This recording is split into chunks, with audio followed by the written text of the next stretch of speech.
Okay, looking at page 222, find the mistake.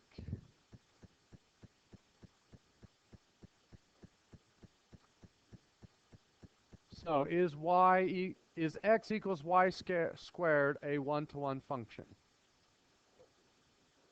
Well, it passes the horizontal line test, but it's not a function because it fails the vertical line test. Okay, that was easy.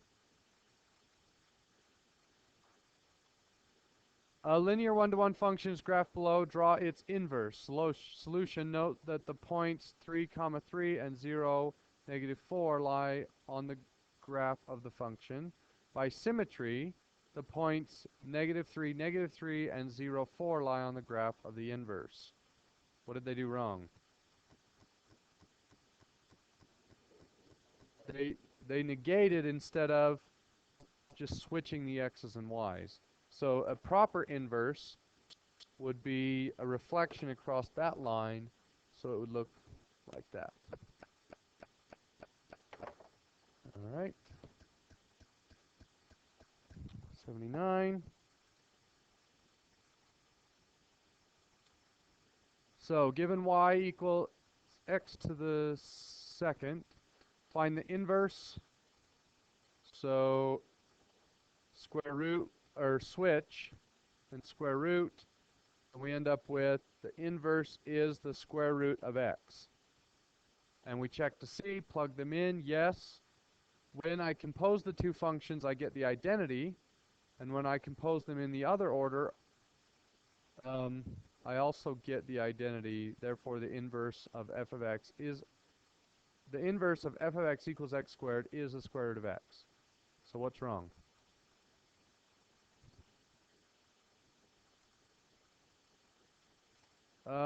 So you're saying this has the domain from 0 to infinity, whereas the domain of the original is all real numbers. That's a problem. So where's the mistake?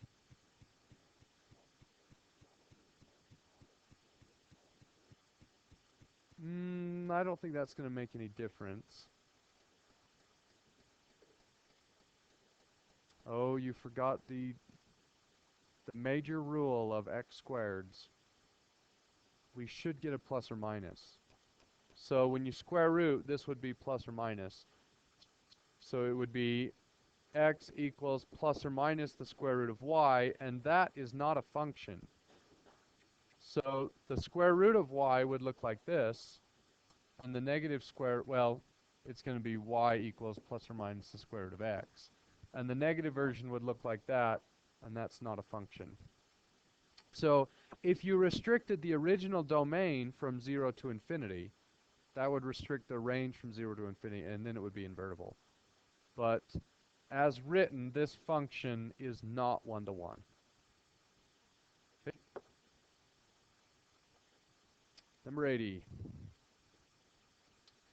So f of x is the square root of x minus 2. Find the inverse and state the domain restrictions. So we find the inverse. And what's the mistake here?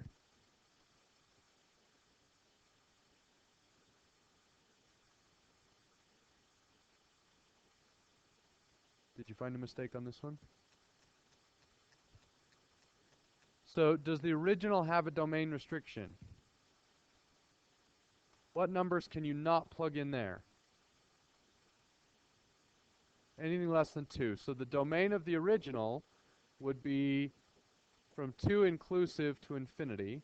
And the range of that, if you plug in 2, what do you get? 0.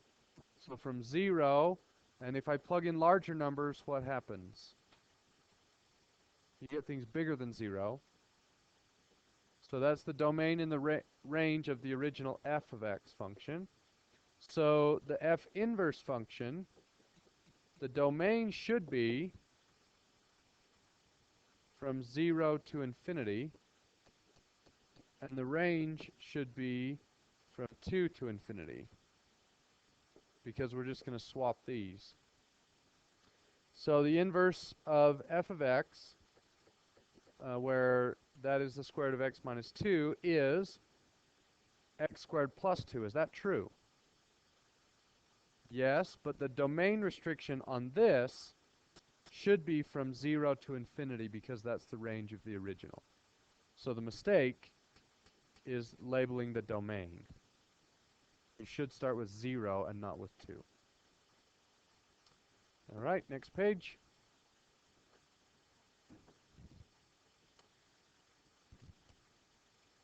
Every even function is a one-to-one function.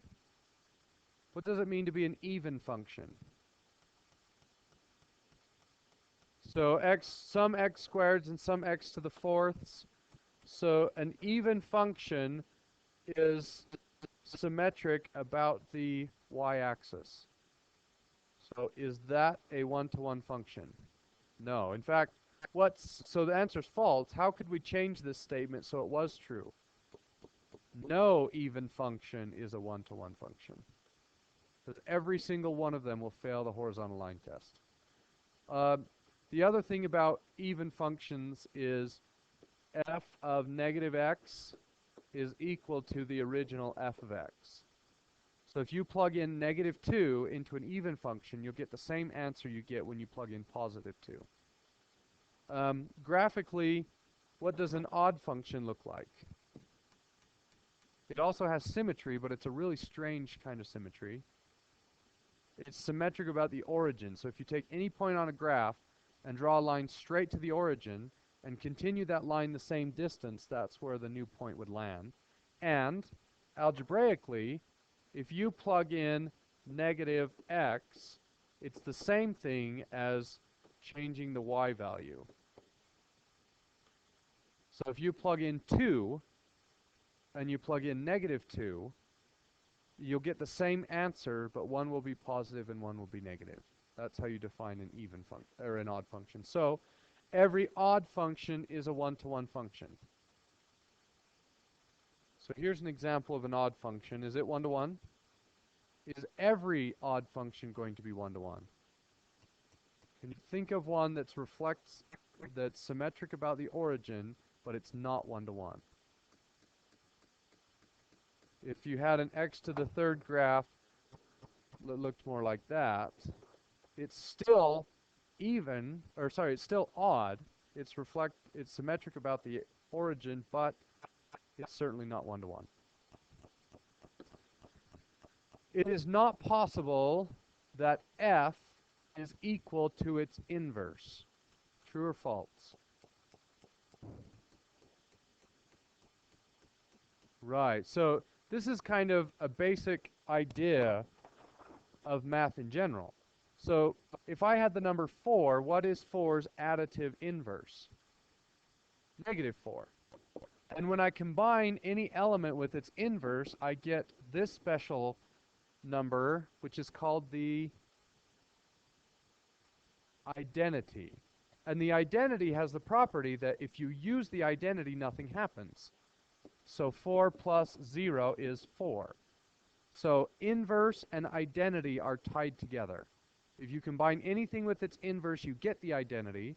And if you use the identity, nothing happens. So if I had 5 times something, what is 5's multiplicative inverse? 1/5. And when I combine them, I get the identity, which is 1. And then 5 times 1 is itself. Well, this means that the identity is always its own inverse.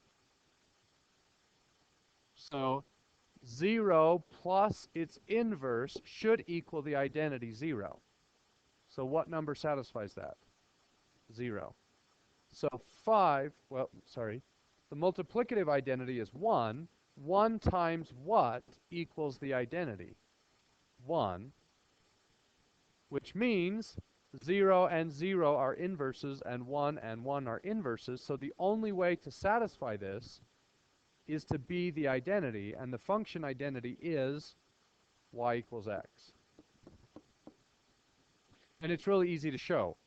So y equals x, I'm going to switch them, and I get x equals y, and I need to solve for y, which I already did. Now if I compose the two, I should get the identity.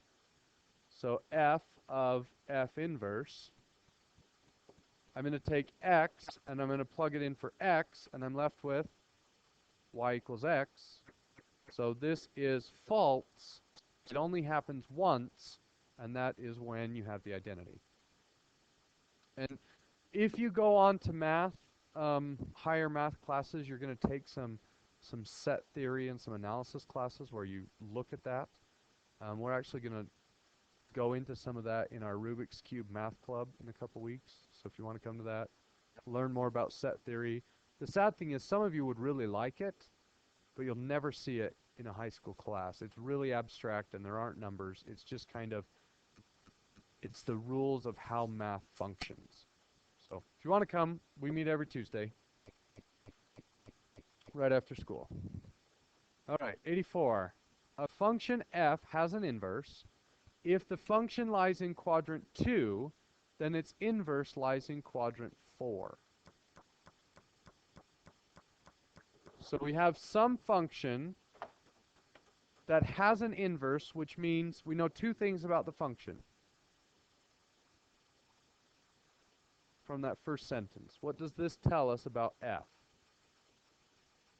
It's a function which means it passes the vertical line test, and it has an inverse which tells us it passes the horizontal line test. So we have some function up here that is entirely restricted to quadrant 2. It's invertible, so are we safe to say that the inverse lies entirely in quadrant 4? Yes, that is true.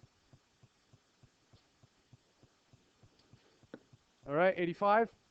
If 0, comma b is the y-intercept of a one-to-one function f, what is the x-intercept? So this is not a true or false. What is the x-intercept of the inverse f, of the inverse function f inverse? So we're going to switch the x and the y. So we have up here is the y-intercept 0, comma b. If I reflect that across the line y equals x, it's going to land here, and it's b comma 0. Now, this picture represents a y-intercept that's positive. Are we guaranteed that it is positive? Could b equal a negative number? Yes. If b is negative, does the same hold true? If this was 0, comma b, and I reflected it, will that still be b comma 0? Yes. And the only other thing we would need to check is, what if b is 0? Will the inverse still be b comma 0? Yes, because it would be 0, 0 in both cases. Okay. And 86, if a comma 0 is the x-intercept of a one-to-one function, what is the y-intercept? 0, comma a. Yeah, the last two aren't true or false. They did that to us before, didn't they? Okay, hand that in.